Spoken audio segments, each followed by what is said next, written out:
Setiap gunung di Indonesia menyimpan kisah misteri.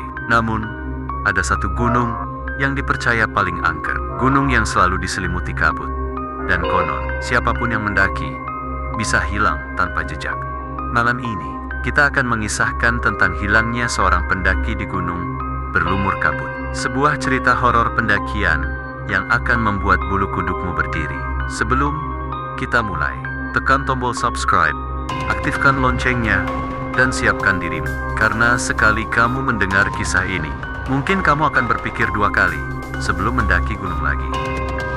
Malam itu, langit mendung menggantung pekat. Udara dingin menelusup masuk ke sela-sela pepohonan di kaki Gunung Kabut. Sebuah gunung yang jarang sekali disebut orang, bukan karena tidak indah, tapi karena gunung itu menyimpan cerita kelam. Warga sekitar percaya gunung ini dihuni oleh penunggu yang tidak pernah mengizinkan manusia untuk pulang jika sudah ditandai. 4 orang pemuda dan pemudi, mahasiswa dari kota, datang dengan semangat berapi-api. Mereka adalah Bima, Andre, Wulan, dan Arif.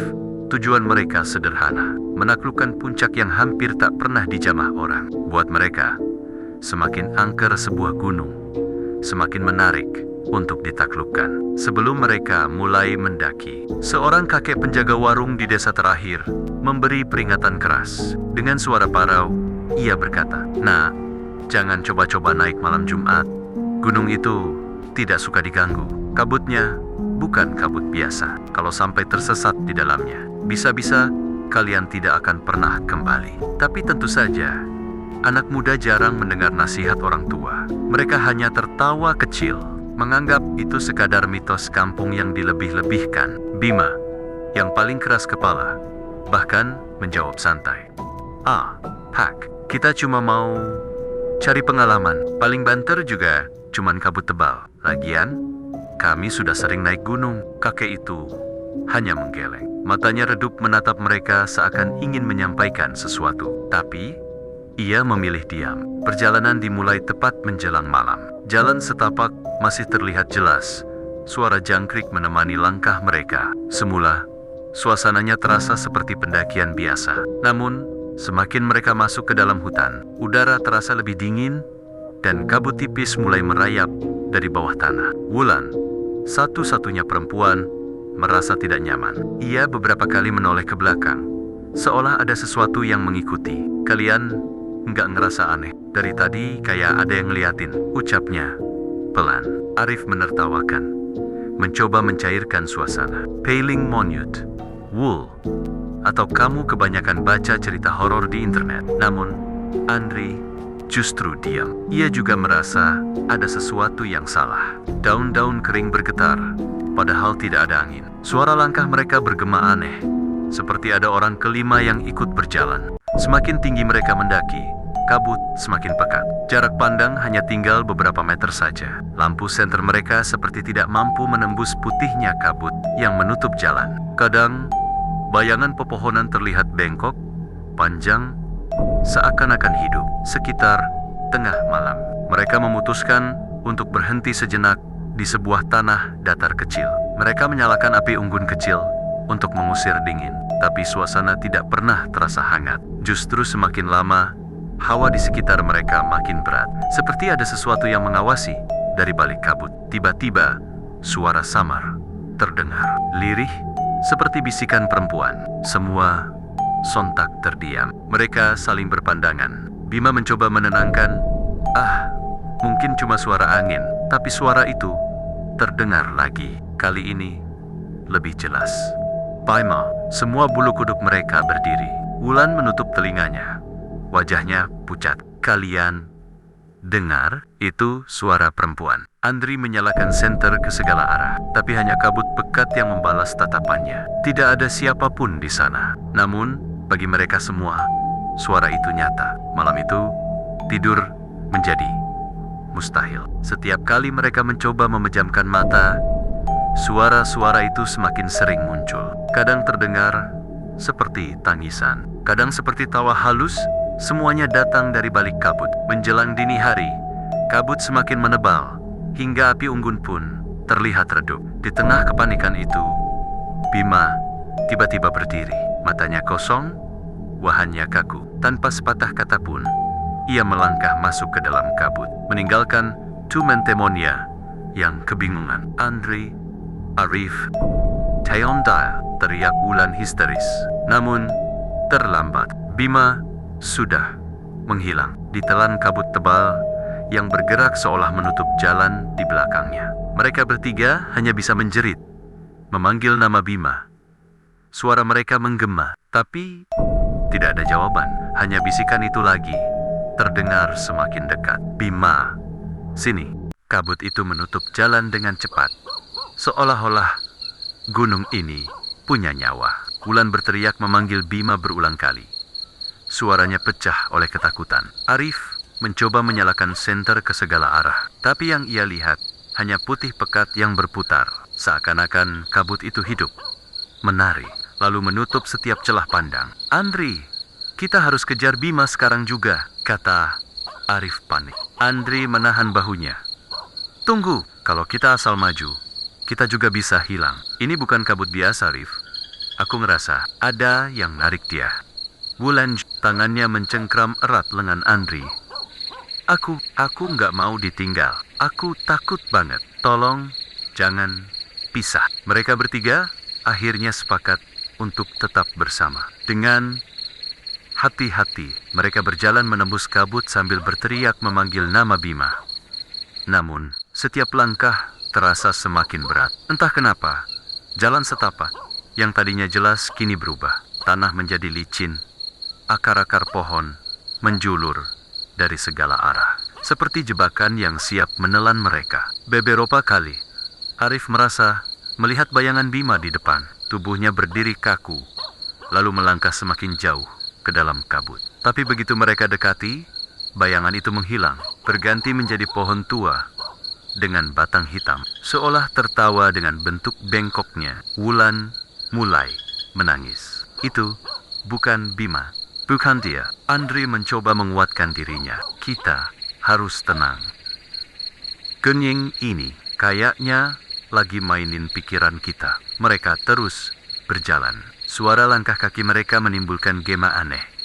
Seolah bukan 3 orang, melainkan puluhan yang sedang mengikuti dari belakang. Sesekali terdengar tawa kecil, lirih, seperti suara seorang perempuan muda. Tawa itu begitu dekat. Padahal ketika mereka menoleh, tidak ada siapapun. Sampai akhirnya mereka tiba di sebuah lapangan kecil yang dikelilingi pohon pinus tinggi. Di tengahnya ada sebuah batu besar berlumut. Batu itu tampak biasa, tapi ketika Wulan menyorotkan senter, matanya melebar ketakutan. Lihat, itu bajunya Bima. Penasaja, jaket merah yang dipakai Bima tergantung di salah satu sisi batu, basah oleh embun dan kotoran tanah. Tapi anehnya, tidak ada jejak kaki di sekitarnya, hanya kabut yang semakin tebal, menutup pandangan ke segala arah. Arif meraih jaket itu dengan tangan gemetar. Ini masih hangat. Dia baru aja lewat sini. Kita harus buru-buru cari dia. Namun, begitu Arif mengangkat jaket itu, udara sekitar berubah drastis. Suara aneh terdengar dari dalam kabut. Suara seperti ribuan bisikan yang datang bersamaan, menyebut nama mereka satu persatu. Andre. Wulan menjerit dan langsung menjatuhkan senternya. Api unggun kecil yang tadi mereka bawa mati begitu saja. Padahal seharusnya kayu itu masih bisa menyala. Kini hanya kegelapan, kabut, dan bisikan itu. Mereka berjongkok ketakutan, saling merapat. Andri mencoba membaca doa dalam hati, tapi lidahnya keluh. Setiap kali ia mencoba menyebut nama Tuhan, bisikan itu semakin keras, seperti ingin menenggelamkan suaranya. Tiba-tiba, dari balik kabut, muncul sosok. Tubuhnya tinggi, membungkuk, dengan rambut panjang menutupi wajah. Dari keyohan, ia tampak menyerupai perempuan. Bajunya lusuh, seperti kain putih yang kotor penuh tanah. Siapa itu? Suara Arif tercekat. Sosok itu berdiri diam, tapi jaraknya semakin dekat. Tidak ada suara langkah, hanya tahun. Ia sudah bergeser lebih dekat. Setiap kali kabut menutup, lalu terbuka. Wulan jangan lihat wajahnya. Ia menutup mata dengan kedua tangan. Tubuhnya gemetar hebat. Andri menarik Arif dan Wulan, memaksa mereka mundur perlahan. Tapi kemanapun mereka melangkah, kabut selalu membawa mereka kembali ke tempat yang sama, dengan batu besar berlumut itu di tengah. Seolah-olah gunung ini menjebak mereka dalam lingkaran yang tak bisa ditembus. Lalu, dari arah kabut lain, muncul suara Bima. Samar, tapi jelas. Andri, Wulan, sini. Tolong aku. Mereka bertiga tersentak. Itu jelas suara Bima. Tapi anehnya, suaranya terdengar dari arah yang berbeda dengan sosok perempuan tadi. Kita harus pilih, ucap Arif cepat. Ikut suara Bima atau lari dari sini. Namun sebelum mereka memutuskan, kabut bergemuruh. Sosok perempuan itu tiba-tiba menengadah, mengeluarkan suara jeritan panjang yang membuat telinga mereka berdengung. Saat rambutnya tersibak sedikit, tampak wajah pucat dengan mata hitam pekat. Mulutnya robek sampai ke telinga. Wulan langsung pingsan di tempat. Andri dan Arif panik. Mereka berusaha mengangkat Wulan, berlari sejauh mungkin. Tapi langkah kaki mereka selalu kembali ke batu besar itu. Seolah-olah gunung ini menolak melepaskan mereka. Di tengah keputusasaan itu, suara Bima terdengar lagi. Kali ini lebih jelas. Aku di sini, di belakang batu. Tolong aku keluar. Andri menoleh di sisi belakang batu besar. Tampak bayangan seseorang bergerak, seperti sedang meronta. Tanpa pikir panjang, Andri mendekat. Tapi ketika ia menyorotkan senter, yang tampak hanyalah tubuh Bima terbaring kaku. Matanya melotot kosong, mulutnya setengah terbuka. Dan dari dalam mulut itu keluar kepulan kabut putih pekat yang berputar, lalu membentuk wajah perempuan yang tadi mereka lihat. Arif berteriak ketakutan, hampir menjatuhkan Wulan dari gendongannya. Bima, mati dia. Dia bukan lagi Bima. Namun sosok perempuan itu tersenyum dari dalam kabut. Senyum mengerikan dengan gigi hitam panjang. Dan suara lirih terdengar tepat di telinga mereka. Sak giliran kalian. Arif menjerit kencang hingga suaranya pecah. Tubuh Wulan yang masih pingsan terasa semakin berat di punggungnya, seolah-olah sesuatu ikut menempel. Andri berdiri kaku di depan jasad Bima. Matanya membelalak, tangannya gemetar. Hebat. Dari mulut Bima, kabut terus mengalir, membentuk wajah perempuan pucat yang tersenyum dingin. Andri lari, teriak Arif dengan suara parau. Namun Andri seolah tak bisa bergerak. Kedua kakinya seperti terpaku di tanah. Ia menatap Bima dengan tatapan kosong, lalu bergumam, "Itu bukan Bima lagi. Itu bukan dia." Sosok perempuan yang terbentuk dari kabut itu perlahan menoleh ke arah Andri. Senyumnya semakin lebar, matanya kosong dan hitam. Lalu ia berbicara dengan suara yang membuat udara seakan berhenti. "Kamu akan tinggal di sini." Tiba-tiba, tubuh jasad Bima bergerak. Tangannya yang dingin kaku menjerat pergelangan kaki Andri. Andri menjerit, mencoba melepaskan diri. Tapi genggaman itu begitu kuat, seperti baja. Kabut di sekitar mereka semakin rapat, hampir menutup jalan napas. Arif nekat berlari ke arah Andri, menendang tangan Bima sekuat tenaga. Anehnya, genggaman itu terlepas. Tapi bukan karena tendangannya. Tubuh Bima justru hancur perlahan menjadi kabut, lalu lenyap. Hanya menyisakan tanah basah yang berlumut di bawah batu besar itu. Wulan mulai sadar. Dengan mata masih setengah terbuka, ia menangis. Aku mimpi buruk. Ada perempuan. Dia tarik aku."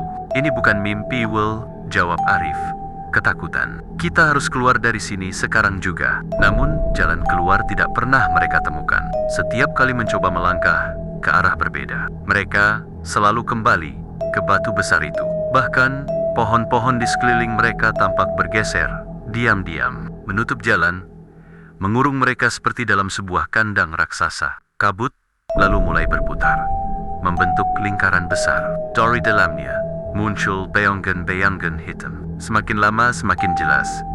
Sosok-sosok manusia dengan wajah kosong. Matanya putih semua, kulit pucat seperti mayat yang sudah lama membusuk. Jumlahnya puluhan, bahkan ratusan. Mereka berdiri mengelilingi Andri, Arif, dan Wulan seakan menonton. Wulan menjerit histeris.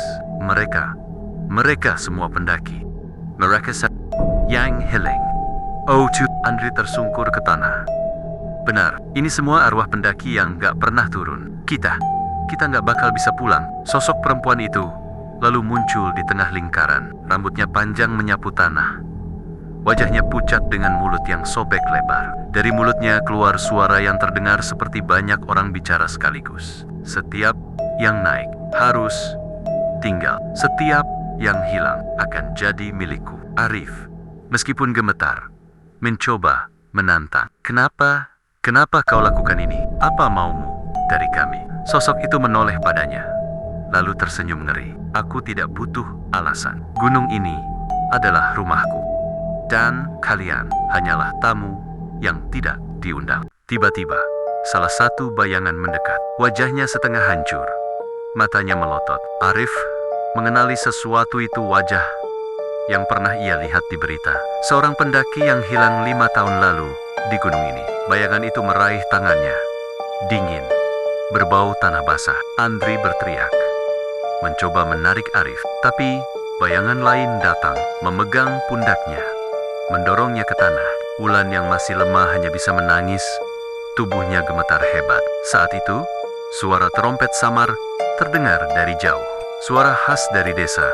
Biasanya ditiup saat ada orang meninggal. Anehnya, suara itu membuat bayangan-bayangan hitam itu berhenti bergerak. Mereka semua menoleh ke arah suara, seperti terganggu. Kabut bergoyang hebat, dan sesaat, celah kecil terbuka di antara pepohonan. Jalannya samar, tapi terlihat jelas. Kesempatan kita, teriak Arif. Ia menarik tangan Wulan, menyeretnya bangkit. Andri dengan cepat ikut berlari. Mereka bertiga masuk ke celah itu tanpa pikir panjang. Suara jeritan panjang terdengar dari belakang. Sosok perempuan itu meraung dengan suara yang membuat telinga hampir pecah. Kabut mengejar mereka, pohon-pohon bergeser menutup jalan. Tapi mereka terus berlari, meski kaki hampir lumpuh. Celah itu semakin sempit. Arif mendorong Wulan agar lebih cepat. Andri menoleh ke belakang dan saat itulah ia melihat sosok perempuan itu melayang mendekat dengan wajah penuh amarah. Kalian tidak boleh pergi. Andri terdiam sejenak. Ia tahu jika mereka bertiga berlari bersamaan, celah itu akan tertutup sebelum mereka semua bisa lolos. Seseorang harus menahan sosok itu. Lari, jangan berhenti, teriak Andri keras. Arif menoleh, panik. Apa maksudmu? Ayo, ikut, cepat. Tapi Andri tersenyum pahit. Seseorang harus jadi umpan. Kalau enggak, kita semua mati di sini. Tanpa menunggu jawaban, Andri berbalik, menghadapi kabut yang semakin dekat dengan sisa tenaga. Ia berteriak sambil melemparkan senternya ke arah sosok perempuan itu. Cahaya senter berpendar mengenai wajah pucat itu. Sosok tersebut meraung keras, terhuyung, tapi semakin marah.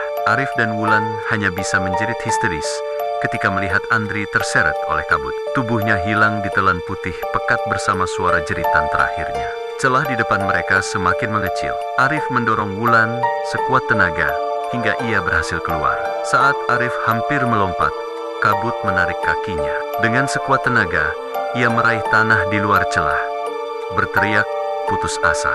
Beberapa warga desa yang ternyata sedang mencari mereka mendengar suara itu dan menarik tubuh. Arif keluar tepat sebelum kabut menutup rapat. Begitu mereka terjatuh di tanah desa, kabut lenyap seketika. Hutan terlihat normal, tenang, seperti tidak pernah terjadi apa-apa. Hanya suara jangkrik malam yang tersisa. Wulan menangis tak terkendali di pelukan warga desa. Arif hanya terbaring lemas, matanya kosong, tubuhnya gemetar. Ia kehilangan dua sahabat sekaligus Bima dan Andri di gunung terkutuk itu. Keesokan harinya, warga mencoba mencari jasad mereka di gunung. Tapi, seperti yang sudah-sudah, tidak ada apapun yang ditemukan. Tidak ada jejak, tidak ada barang, tidak ada tubuh. Hanya kabut tebal yang menolak membiarkan siapapun masuk terlalu jauh. Sejak malam itu, Arif dan Wulan tidak pernah lagi berbicara soal gunung itu. Setiap kali ditanya, mereka hanya menggeleng dengan wajah pucat. Namun, warga desa tahu. Kabut menambah 2 jiwa lagi dalam daftar panjang pendaki yang tidak pernah kembali. Dan sampai hari ini, jika seseorang berani mendaki di malam Jumat, konon, di tengah kabut yang tebal, akan terdengar suara bisikan. Andre Bima. Kisah. Begitulah kisah hilangnya para pendaki di gunung berlumur kabut. Gunung yang sampai hari ini masih menyimpan misteri dan kisah kelam. Tidak ada yang tahu pasti berapa banyak jiwa yang sudah ditelan kabut. Dan tidak ada yang tahu siapa yang akan menjadi korban berikutnya. Ingat, setiap tempat angker selalu punya penunggu. Dan kedai. Rasa penasaran bisa membawa kita pada sesuatu yang tidak pernah bisa kita bayangkan. Kalau kalian suka dengan cerita ini, jangan lupa untuk subscribe, like, dan nyalakan lonceng notifikasinya. Karena setiap minggu, kita akan kembali dengan kisah-kisah horor paling menyeramkan dari seluruh Indonesia. Terima kasih sudah menonton sampai akhir. Dan hati-hati ketika kalian berada di tempat yang diselimuti kabut. Siapa ada suara yang memanggil namamu.